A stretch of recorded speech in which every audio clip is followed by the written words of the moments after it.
अब हम आ जाते हैं हार्डी वेनबर्ग प्रिंसिपल। अच्छा जी, हमारे पास बिफोर मैं हार्डी वेनबर्ग प्रिंसिपल एक्सप्लेन करूं, मैं थोड़ा सा इनहेरिटेंस रिकॉल करवा देती हूँ। अच्छा, हमारे पास लेट्स से एक जीन है फॉर सम ट्रेट, और उसकी जो एलील्स हैं वो कैपिटल बी स्मॉल बी है।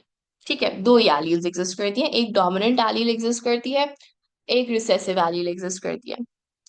प्रोबेबिलिटी का जिक्र हमने कल की क्लास में किया था, और हमने कहा था जो प्रोबेबिलिटी होती है ना, वो हमारे पास एग्जिस्ट कर रही होती है बिटवीन 0 to 1। सो हमारे पास प्रोबेबिलिटी की मैक्सिमम वैल्यू इज 1, उससे कम नहीं हो सकती। और प्रोबेबिलिटी आप पढ़ते आ रहे होते हो ओ लेवल से, और प्रोबेबिलिटी का जो फॉर्मूला होता है, exactly as Ahmed said, favourable outcomes upon the total number of outcomes. मेरी लाइन क्यों नहीं सही बन रही? हाँ, so favourable outcomes over total number of outcomes. You all are familiar with this formula. इसको हम कह देते हैं probability. अब हमारे पास एक पर्टिकुलर जीन की कितनी एलील्स हैं? दो एलील्स हैं। अब वो दो एलील्स हमारे पास क्या कहते हैं, हम जीन पूल क्या होता है, जीन पूल हमारे पास होता बेसिकली ये है, total number of genetic makeup in population. हमारे पास एक पॉपुलेशन में कितना जेनेटिक मेकअप एग्जिस्ट करता है, वो हमारे पास जीनोम होता है। So if we know the total number of alleles of a particular population, और हमारे पास हमें ये पता हो कि उसमें से कितनों के पास डोमिनेंट होगी, कितनों के पास रिसेसिव होगी, तो क्या हम डोमिनेंट की प्रोबेबिलिटी और रिसेसिव की प्रोबेबिलिटी फिगर आउट कर सकते हैं? इफ वी नो कि डोमिनेंट कितनी एलील फ्रीक्वेंसी है, कितनी नंबर ऑफ एलील्स प्रेजेंट है पॉपुलेशन में, और रिसेसिव एलील्स कितनी पॉपुलेशन में प्रेजेंट है, उन दोनों को हम पहले सम अप कर लेंगे तो टोटल आ जाएगा हमारे पास। और डोमिनेंट का हम बेसिकली क्या कर लेंगे, dominant alleles upon total alleles, और रिसेसिव के लिए हम क्या कर लेंगे, recessive alleles upon total alleles. ना, हमारे पास दो ही क्या कहते हैं प्रोबेबिलिटी के हम इवेंट्स देख रहे हैं, एक डोमिनेंट का, एक रिसेसिव का। तो can I say that the probability, या जो भी फ्रैक्शन होगा डोमिनेंट का, द प्रोबेबिलिटी और द प्रोपोर्शन कह लो of dominant alleles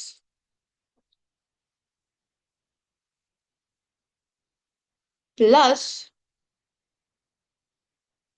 the probability or proportion of recessive alleles in a population would be equal to 1.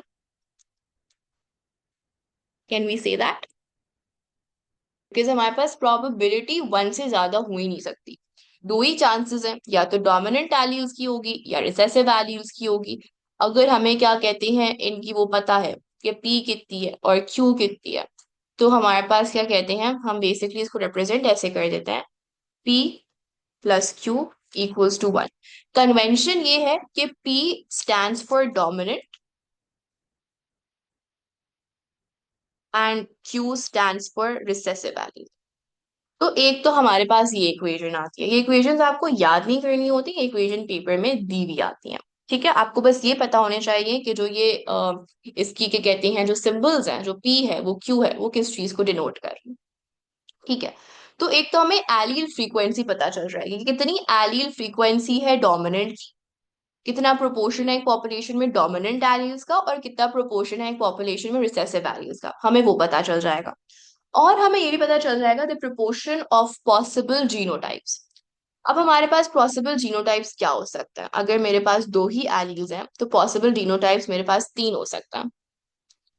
Capital B which is homozygous dominant, फिर मेरे पास हीट्रोजाइगस हो सकता है, और मेरे पास क्या कहते हैं होमोजाइगस रिसेसिव हो सकता है, स्मॉल बी। ठीक है, यही हो सकता है, और तो कोई चौथी पॉसिबिलिटी नहीं है जीनोटाइप की। Is that what's the case? ना, हमारे पास अगर कैपिटल बी है, सो कैन आई से कि मेरे पास एक पेरेंट से पी आया, दूसरे पेरेंट से पी आया और वो आपस में क्रॉस हो गए? Is that what happens in homozygous dominant? P crosses with P, so this is equal to P square. ठीक है। और सिमिलर हमारे पास होमोजाइगस रिसेसिव में हो रहा होगा, Q crossing with Q equals to Q square. अब हमारे पास heterozygous को हम कैसे एक्सप्रेस करते हैं? I am pretty sure you guys would know, but मैं उसकी थोड़ी सी मैथ या लॉजिक समझा देती हूँ। अगेन ये कोई भी नहीं पूछेगा, सिर्फ ये प्रिंसिपल क्लियर हो जाए, ये कैसे बना ये क्लियर हो जाए, इसके लिए हम एक्सप्लेनिंग। अब हमारे पास होगा क्या, एक पेरेंट से पी आ रहा होगा, एक पेरेंट से क्यू आ रहा होगा ना। पी क्यू लिख देते, टू पी क्यू क्यों लिख रहा है? क्योंकि पी क्यू आने की ना, या हमारे पास कैपिटल बी स्मॉल बी आने की दो तरीके कार होता है। क्यों? हमारे पास ये हो सकता है कि फादर से आया कैपिटल बी, मदर से आया स्मॉल बी, या फिर फादर से आया स्मॉल बी, मदर से आया कैपिटल बी। हेट्रोजाइगस जीनोटाइप इन दो इवेंट से या इन दो तरीकों से आ सकता है। Is that what happens?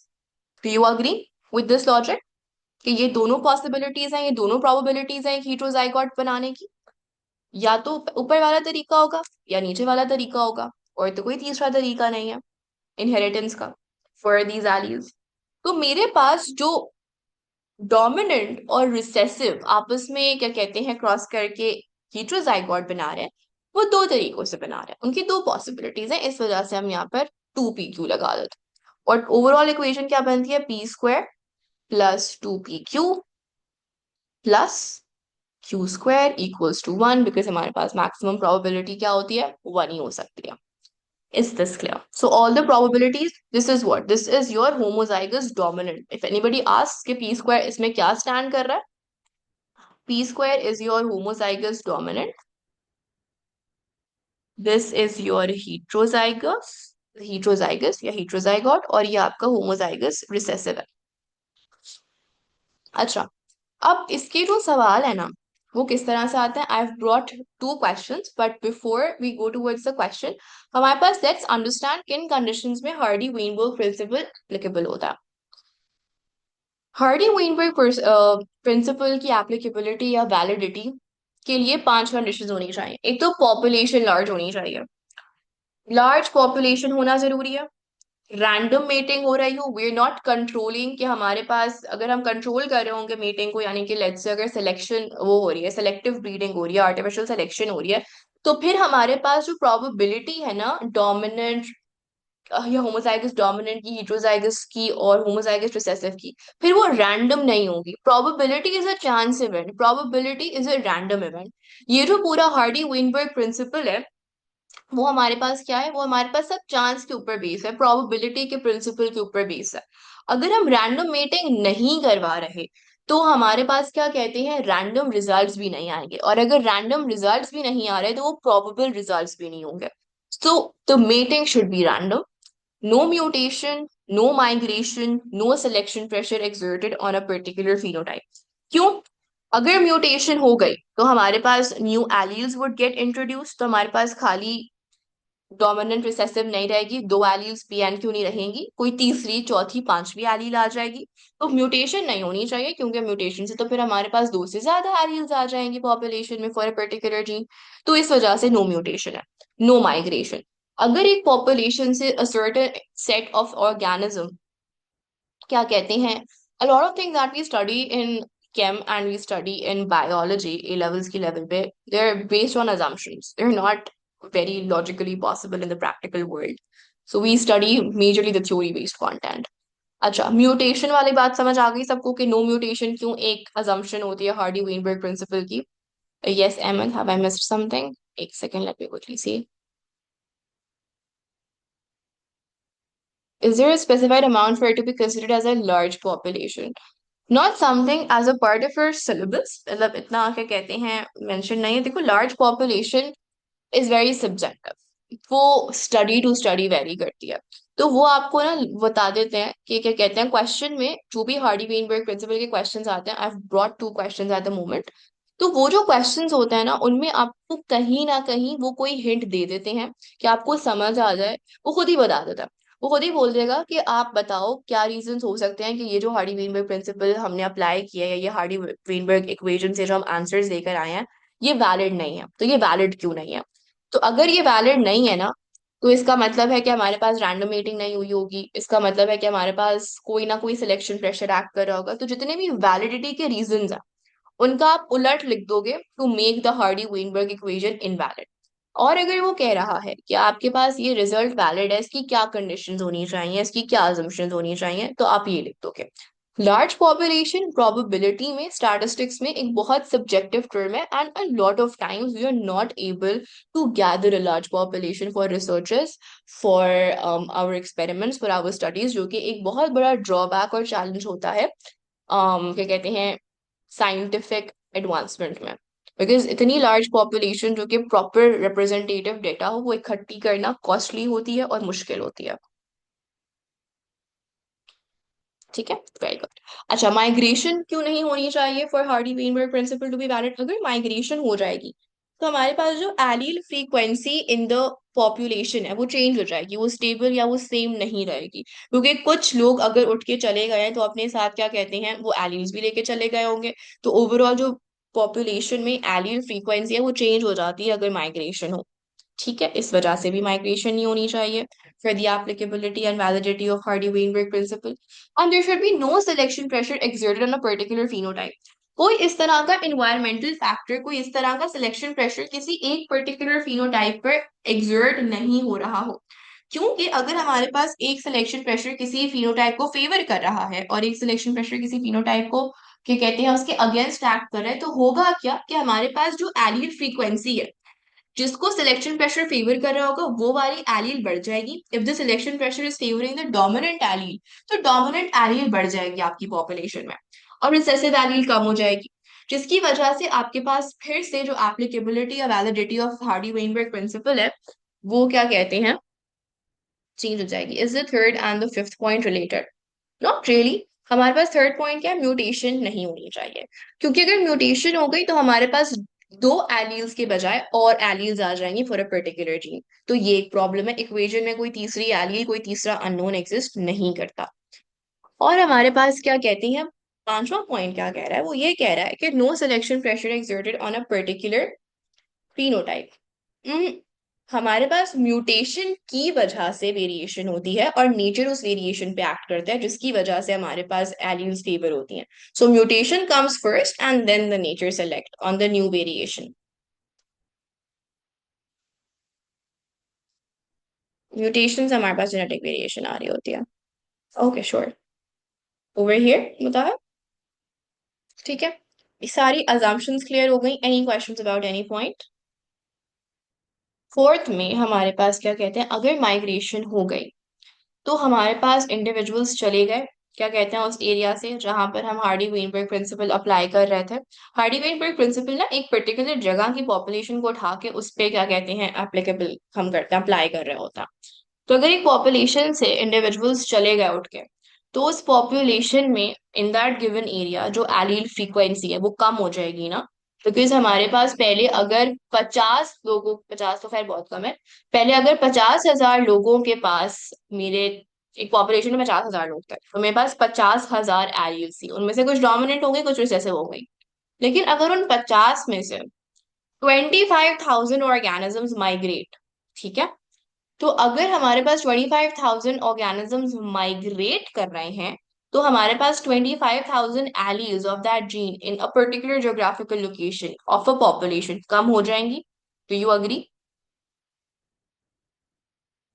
तो क्योंकि हमारे पास एलील फ्रीक्वेंसी चेंज हो जाएगी, तो फिर ये मसला हो जाएगा, फिर हार्डी वेनबर्ग प्रिंसिपल एप्लीकेबल नहीं होगा। मिसाल व्हाट हैपेंस इज, हम जब एवोल्यूशन की थ्योरी में ऑब्जर्वेशंस पढ़े होते हैं, तो हम क्या पढ़ते हैं कि हमारे पास जो पॉपुलेशन साइज है that stage stable.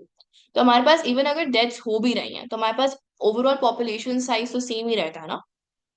Population size तो नहीं चेंज होता ना, until and unless there is a selection pressure, और वो भी नहीं एक्ट करना चाहिए। क्योंकि अगर एक सिलेक्शन प्रेशर एक्सर्ट हो रहा है एक फिनोटाइप पे, एक फिनोटाइप को वो फेवर कर रहा है, लेट्स से एडवांटेजियस एलील, दो ही एलील्स है, तो उनमें से अगर एक एडवांटेजियस बन गई सिलेक्शन प्रेशर की नजर में और एक डिसएडवांटेजियस बन गई, you guys need to understand कि सिलेक्शन प्रेशर हर हमेशा एक्ट नहीं कर रहा होता। Selection pressure is not something that's always happening. Selection pressure किसी चेंज को कहते हैं, जो कि अगर ऐसा चेंज आए जिसकी वजह से एक चीज फेवर हो रही हो और एक चीज फेवर ना हो रही हो, तो हम कहते हैं कि सिलेक्शन प्रेशर इज एक्टिंग। अगर कोई सिलेक्ट ऐसा भी कंडीशन होती है कि हमारे पास कोई सिलेक्शन प्रेशर एक्सर्ट नहीं हो रहा होता, कोई सिलेक्शन प्रेशर एक्सर्ट नहीं हो रहा होता, तो कोई भी हमारे पास change in the population graph नहीं आ रहा होता, ठीक है। सो अगर सिलेक्शन प्रेशर एक्सर्ट कर रहा है और वो एक पर्टिकुलर एलील को फेवर कर रहा है, तो वो एलील बढ़ जाएगी ऑटोमेटिकली पॉपुलेशन में, और दूसरी एलील क्या कहते हैं, कम हो जाएगी, जिसकी वजह से अगेन हमारे पास जो रैंडमनेस वाला पूरा कॉन्सेप्ट है वो फिर डिफीट हो जाएगा, and thus the Hardy-Weinberg principle would not be valid to be applied in that situation. Is this now clear to all? Any questions about anything?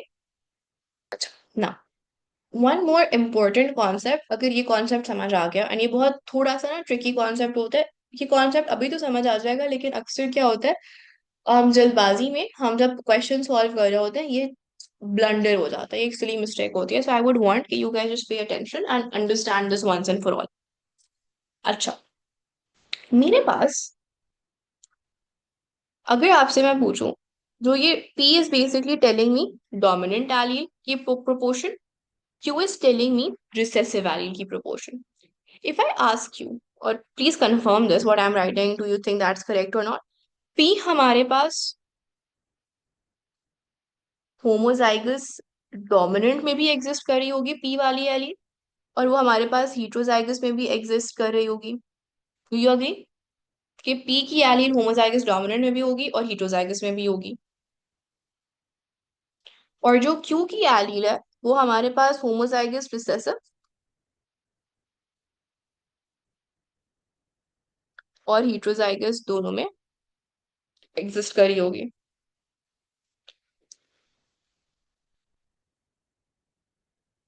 ना। हमारे पास, अगर मैं आपसे पूछूं जीनोटाइप्स के एस्पेक्ट से, मेरे पास पी स्क्वायर वाला और टू पी क्यू के जीनोटाइप का अगर मैं आपसे फिनोटाइप पूछूं, तो फिनोटाइप तो डोमिनेंट ही होगा इन दोनों में। Is that correct? Phenotype is dominant.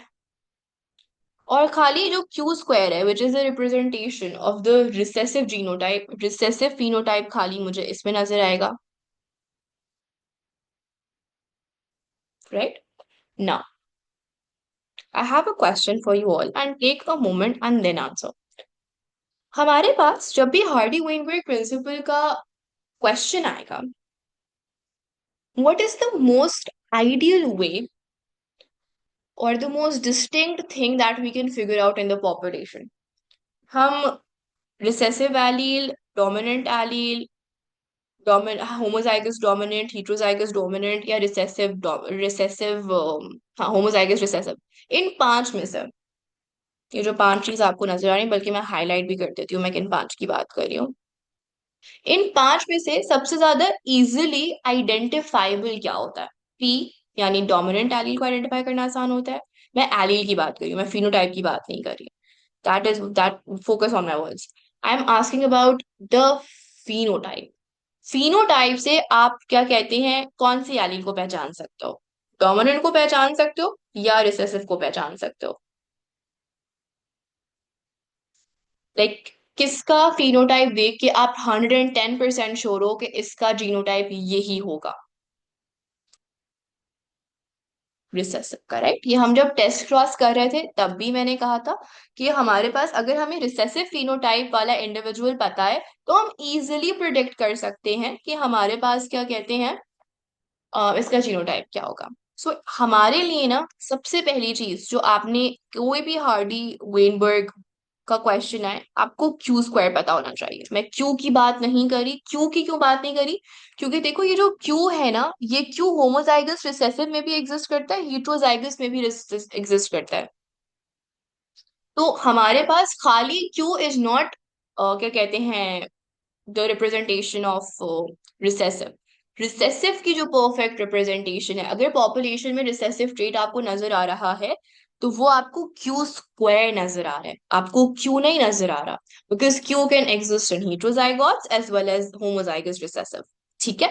So Q square आप इजिली पिकअप कर सकते हो, और आपने सबसे पहले क्यू स्क्वायर ही जानना है, because अगर आपने क्यू स्क्वायर जान लिया तो आप उस क्यू स्क्वायर से क्यू की वैल्यू भी निकाल सकते हो, पी की वैल्यू भी निकाल सकते हो, पी स्क्वायर की वैल्यू भी निकाल सकते हो, टू पी क्यू की भी वैल्यू निकाल सकते हो.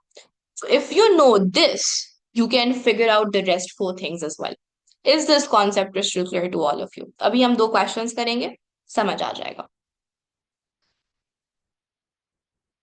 तो आपको क्या ढूंढना है? क्यू स्क्वायर ढूंढना है. अक्सर जो कंफ्यूजन होती है ना वो क्यू स्क्वायर और क्यू में होती है. Please ensure that from today onwards you know this कि क्यू स्क्वायर हमारे पास बेसिकली हम फिगर आउट कर सकते हैं.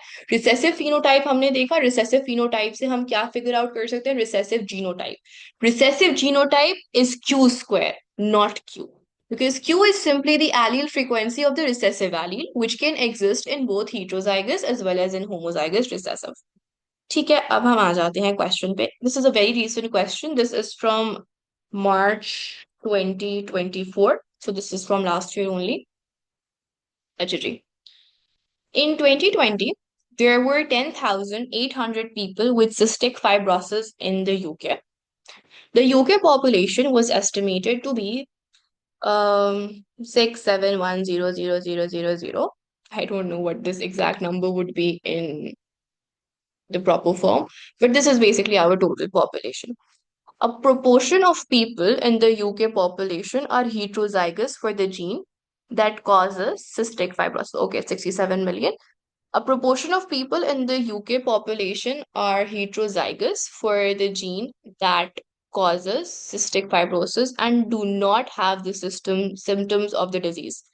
From this line, from this very first line, can you guys tell me, is cystic fibrosis a recessive disorder or is it a dominant disorder? Right, it's a recessive disorder. तो हम यहाँ पे लिख देते हैं that cystic fibrosis is a recessive disorder. It's a recessive condition. ठीक है. Use the Hardy-Weinberg principle to calculate the number of people in the UK population who are expected to be heterozygous for the gene that causes cystic fibrosis. Heterozygous is what? Heterozygous is basically 2pq. हमें 2pq find out करना है. The two equations for the Hardy-Weinberg principle are provided. Equation 1 is the p plus q equals to 1, where p is the frequency of the dominant allele, कि कितनी dominant alleles हैं population में. Q is the frequency of the recessive allele. P square is the frequency of the homozygous dominant genotype. 2pq is the frequency of the heterozygous genotype, and q square is the frequency of the homozygous recessive genotype. The first stage of the calculation has been completed for you.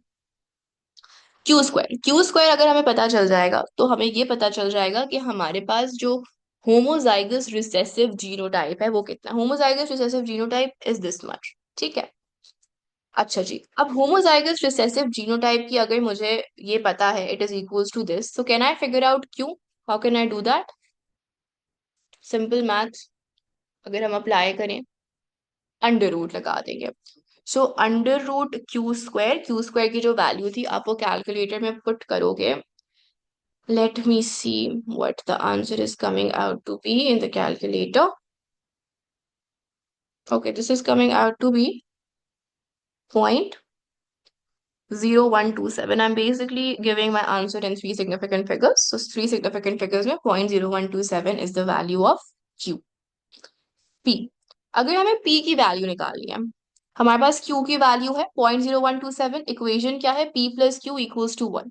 So what we would do, we would simply do P equals to 1 minus Q, और हम 1 minus the answer कर देंगे अपने calculator में, और ये हमारे पास आ रहा है 0.987. अब नो रॉकेट साइंस, हमारे पास P की वैल्यू है, हमारे पास Q की वैल्यू है, तो हम क्या करेंगे? 2pq का क्या मतलब हुआ? 2 into P was 0.987 into Q was 0.0127. This would come out to be, is it coming out to be 0.0251? Can you guys confirm? Yeah, 0.0251. अच्छा, हमें क्या बताना है, हमें बताना है number of people in the UK expected to be heterozygous for the gene. अब 0.0251 हमारे पास क्या आ गया, हमारे पास प्रोबेबिलिटी ऑफ heterozygous आई है, या frequency of heterozygous in the population आई है। प्रोबेबिलिटी का फॉर्मूला मैंने किसी वजह से स्टार्ट पे लिखा था। Probability equals to number of possible outcomes over total.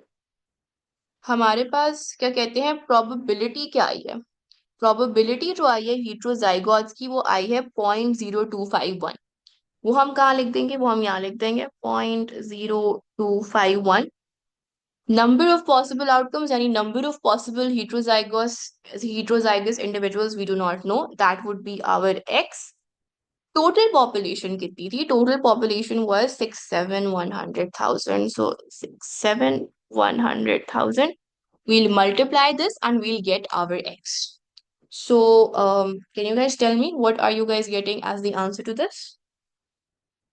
1682। हम इसको क्या कहते हैं, थ्री सिग्निफिकेंट फिगर्स में दे देते हैं, which would be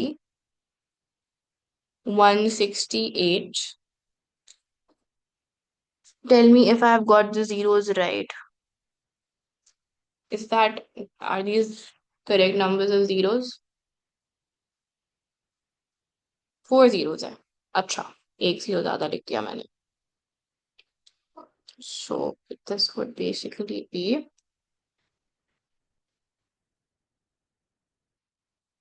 is this now correct? I'm not the most perfect with zeros.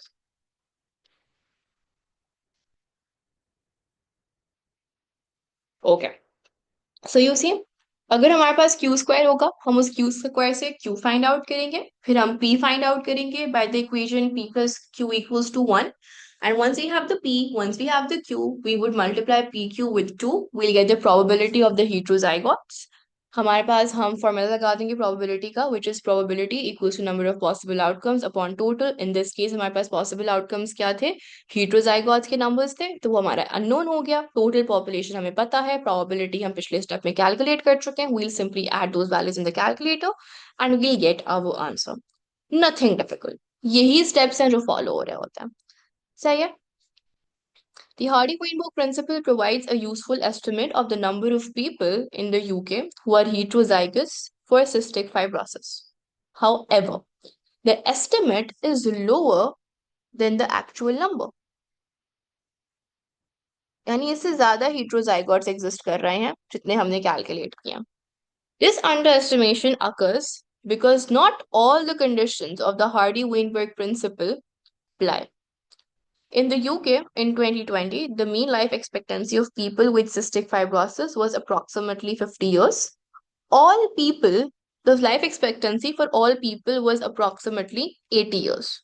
Explain how this information accounts for the underestimation of the number of people in the UK that are heterozygous for cystic fibrosis. I want you guys to read this statement on your own and then give me reasons why the Hardy-Weinberg principle did not give us accurate results. Okay, Amit. Okay, no issues. If you please read the statement and think, very good, Mishal. So, if the individuals with cystic fibrosis are dying early, can we say that the selection pressure is against the people who have cystic fibrosis? And जिसकी वजह से cystic fibrosis की जो recessive alleles हैं वो कम हो रही हैं, और जो dominant alleles हैं वो advantageous हैं जो कि ज़्यादा हो रही हैं। Is that, what is it? Are you all making sense of what I just said? Any questions, anybody?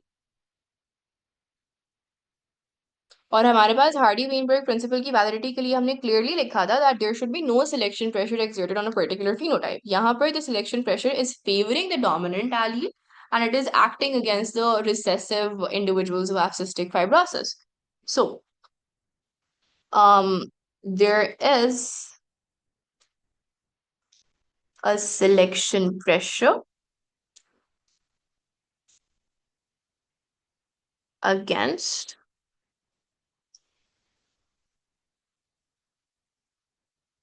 individuals with cystic fibrosis.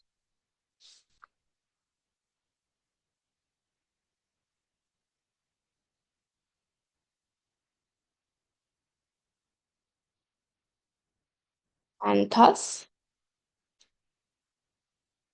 the CF individuals, okay, Mara will explain, will die earlier. Therefore, the population of CF is small, with which the heterozygotes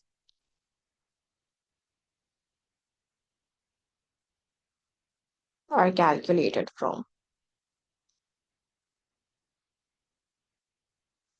अच्छा, Amar, I'm explaining the question. Question ये कह रहा है, the Hardy-Weinberg principle provides a useful estimate of the number of people in the UK who are heterozygous for cystic fibrosis. However, the estimate of the heterozygotes is lower than the actual number. This underestimation occurs because not all the conditions of the Hardy-Weinberg principle are applied. हमारे पास heterozygotes actually ज़्यादा हैं जितने हमने calculate किए उससे हमने क्या कहते हैं 1,680,000 कैलकुलेट किए, लेकिन इन एक्चुअलिटी हमारे पास जो heterozygotes हैं वो ज़्यादा है। और इस अंडर एस्टिमेशन की वजह यही हो सकती है कि हार्डी वेनबर्ग प्रिंसिपल की जो सारी कंडीशंस हैं, क्या कंडीशंस होती हैं? लार्ज पॉपुलेशन और रैंडम मेटिंग हो, no mutation, no migration, no selection pressure exerted on a particular phenotype.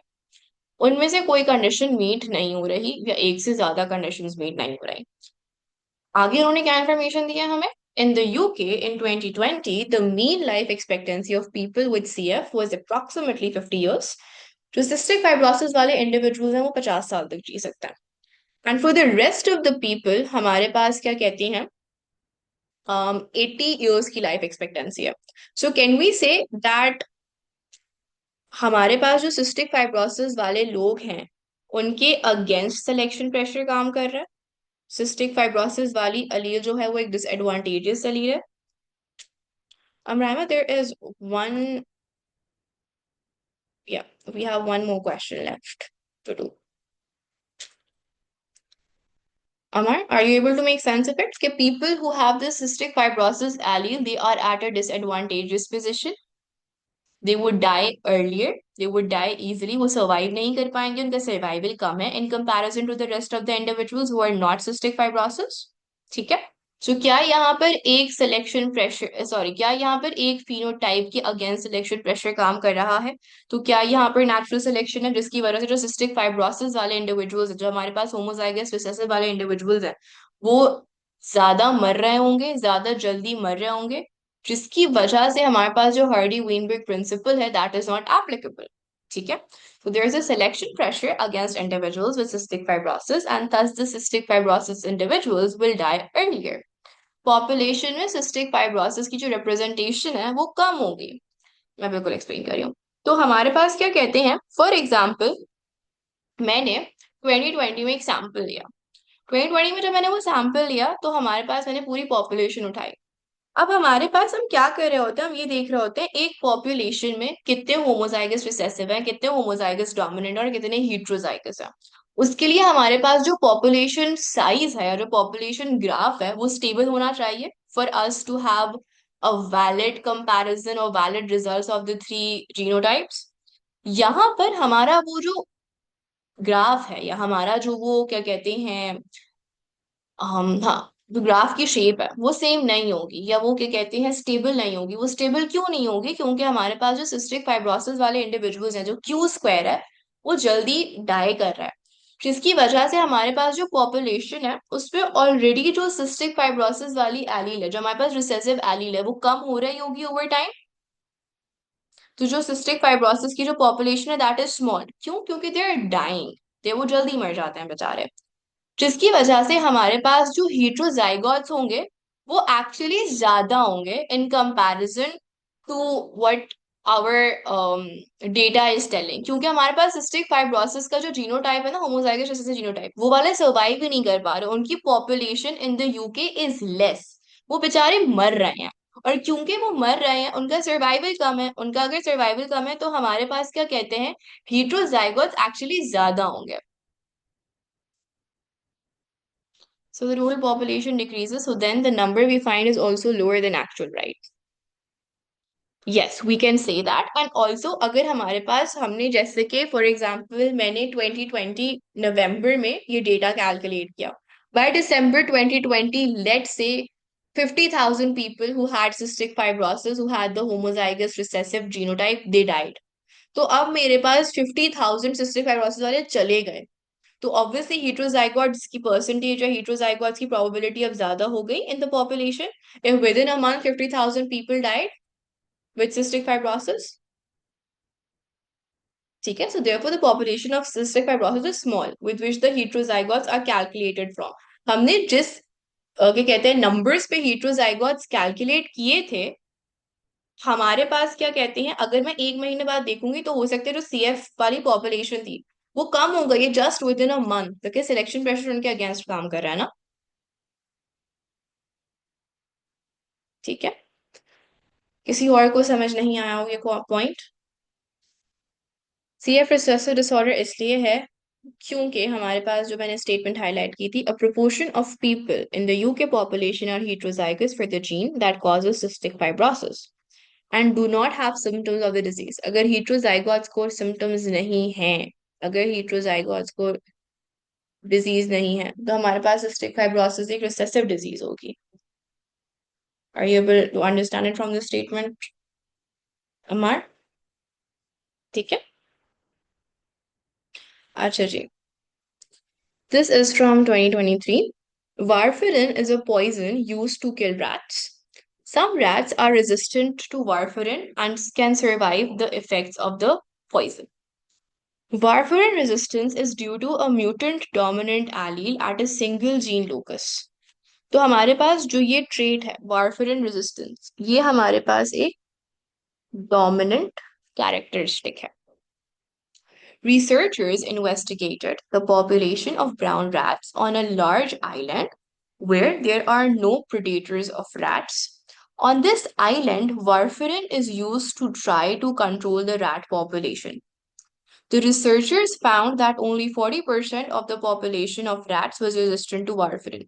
40% population survive की, बाकी population मर गई क्योंकि warfarin resistant नहीं थी। तो वो सारे क्या होंगे, वो सारे homozygous recessive होंगे। Do you all agree? So can I say कि मेरे पास जो individuals homozygous recessive थे, they were not resistant to warfarin. अच्छा, यहाँ पे परसेंटेज की फॉर्म में दिया है, परसेंटेज भी तो एक तरह की प्रोपोर्शन होती है। परसेंटेज अगर 40% है डोमिनेंट की, तो मैं उसको 40/100 लिख के 0.4 लिख सकती हूँ। सेम ही बात होगी, डू यू अग्री? तो अगर एक पॉपुलेशन में 40 आउट ऑफ 100 इंडिविजुअल्स या 40% इंडिविजुअल्स आर डोमिनेंट, तो रिसेसिव की जो परसेंटेज या प्रोपोर्शन या फिर प्रोबेबिलिटी होगी, that would be, recessive genotype की मैं बात कर रही हूँ, that would be 60/100, 0.6. Anybody who cannot make sense of this mathematics? No. मेरे पास ये 0.6 क्या है, मेरे पास 0.6 या is this is the probability ना, क्योंकि 40% अगर डोमिनेंट थे, यानी 40% अगर रेजिस्टेंस थे, बल्कि इसको ऐसे समझो, बल्कि डोमिनेंट भी नहीं, 40% हैड द डोमिनेंट एलील, या तो वो heterozygous थे या फिर वो होमोजाइगस डोमिनेंट है, जो 40% है। क्योंकि हमारे पास warfarin resistance is due to a mutant dominant allele at a single gene locus. ठीक है, तो अगर 40% हमारे पास सर्वाइव कर गए, they were resistant to warfarin, so these had the dominant allele, और जो बाकी 60% सर्वाइव नहीं कर पाए, उनके पास डोमिनेंट एलील नहीं थी, वो रिसेसिव इंडिविजुअल से। इज दैट करेक्ट अमर? हमारे पास अगर 40% सर्वाइव कर गए हैं और 40% के पास डोमिनेंट एलील थी, तो बाकी की जो 60% मर गए हैं उनके पास रिसेसिव एलील होगी। रिसेसिव और रिसेसिव एलील दोनों ही रिसेसिव एलील होंगी, तो वो क्या होंगे, वो हमारे पास होमोजाइगस रिसेसिव होंगे। तो यू अग्री? और 60% को अगर मैं क्या कहते हैं उसमें लिखूं डेसिमल में, या क्या कहते हैं प्रोपोर्शन फॉर्म में लिखूं, तो प्रोपोर्शन में वो 60/100 होगा, which can be expressed as 0.6। Is that correct? तो ये हमारे पास हमारी ब्रेनस्टॉर्मिंग हो गई। Use Hardy Weinberg equation and equation 1 and equation 2 to calculate the percentage of the population of the rats on the island that is heterozygous for warfarin resistance. सबसे पहले हमें क्यू स्क्वायर समझ आ गया, हमें क्यू स्क्वायर पता है। क्यू स्क्वायर हमारा क्या है? क्यू स्क्वायर हमारा है 60/100 विच इज 0.6। इस क्यू स्क्वायर से हम क्यू फाइंड आउट कर सकते हैं which is √0.6, which would come out to be, क्या कहते हैं, 0.775। अगर हमारे पास Q आ गया है तो हम P plus Q equals to 1 से इजिली P भी फाइंड आउट कर सकता है। So P equals to 1 minus 0.775, जिससे हमारे पास P आ जाएगा 0.225। हमें क्या बताना है? The percentage of the population of rats on the island that is heterozygous for warfarin resistance. हमें परसेंटेज बतानी है, हमें कोई नंबर शंबर नहीं बताना, हमने परसेंटेज प्रोपोर्शन फॉर्म में अपना आंसर देना है। सो क्यू आ गया है, पी आ गया है, हमें क्या करना है? heterozygous की परसेंटेज निकालनी है। heterozygous क्या होता है? 2PQ। So 2 into 0.775 into 0.225, this comes out to be 0.348। Is this what you guys are also getting? 0.348 ही आ रही है वैल्यू 2PQ की। अच्छा, अब इसको अगर परसेंटेज में कन्वर्ट करना हो तो परसेंटेज में हमारे पास वो कैसे कन्वर्ट करोगे 0.348 को? If I have to express this as a percentage, तो 2 डेसिमल पॉइंट हमारा शिफ्ट हो जाएगा 34.8। अब बिकॉज हमारे पास क्या कहते हैं यहाँ पे 40% और 60% में आंसर दिया हुआ था, इट इज बेटर कि आप इसको राउंड ऑफ कर दो 35% पे, वैसे वो 34.8 भी एक्सेप्ट कर लेगा। ठीक है? Is this clear? सो हमेशा हमारे पास अगर क्यू स्क्वायर हमें पता है तो उस क्यू स्क्वायर से हम क्यू भी फाइंड आउट कर सकते हैं, पी भी फाइंड आउट कर सकते हैं, 2PQ भी फाइंड आउट कर सकते हैं। सो क्यू स्क्वायर हमें पता होना चाहिए, और क्यू स्क्वायर का हमें कॉन्सेप्ट ही होना चाहिए कि रिसेसिव फिनोटाइप वाले ही क्यू स्क्वायर होंगे। ठीक है? Okay, last bit, and you guys are free to go then. In natural population, it is usual to find that only some of the conditions of the Hardy-Weinberg principles are met. Suggest and explain which of the conditions of the Hardy-Weinberg principle are most likely to be met for the island population of brown rats. अच्छा, जल्दी से statement पढ़ो पहली वाली, लेकिन second वाली। Researchers investigated the population of brown rats on a large island where there are no predators of the rat. ठीक है? अब हमारे पास ये कह रहे हैं that suggest and explain which of the conditions of the Hardy-Weinberg principle are most likely to be met for the island population of brown rats. हमारे पास अगर कोई प्रेडेटर नहीं है ब्राउन रैट्स का, तो हमारे पास कोई सिलेक्शन प्रेशर तो होगा नहीं, कोई नेचुरल सिलेक्शन तो हो नहीं रही होगी, या नो माइग्रेशन, नो सिलेक्शन। ठीक है? फिर मेटिंग किस तरह की हो रही होगी? रैंडम मेटिंग हो रही होगी। कोई वो बेचारे सोच समझ के तो मेट कर नहीं रहे होंगे। सो 4 पॉइंट्स हमने क्या लिख देना? नो माइग्रेशन,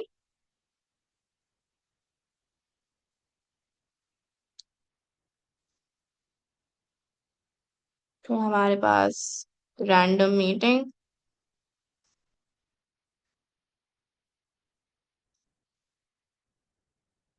अच्छा लार्ज पॉपुलेशन भी होगी तभी हमारे पास वैलिड होगा, एंड नो सिलेक्शन प्रेशर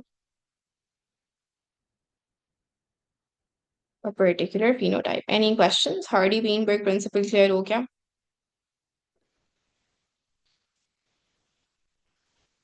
हाँ, 4 मार्क्स है ना।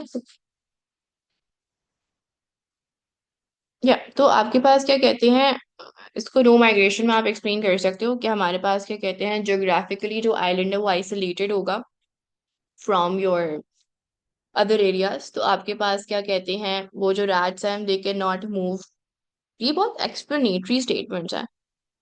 आप, मैं तो पॉइंट्स में लिख रही हूँ, आप लोग क्या लिखोगे? That there is no migration due to which हमारे पास जो रैट्स हैं they are not able to leave the island, and due to which the alleles frequency is stable, it is maintain.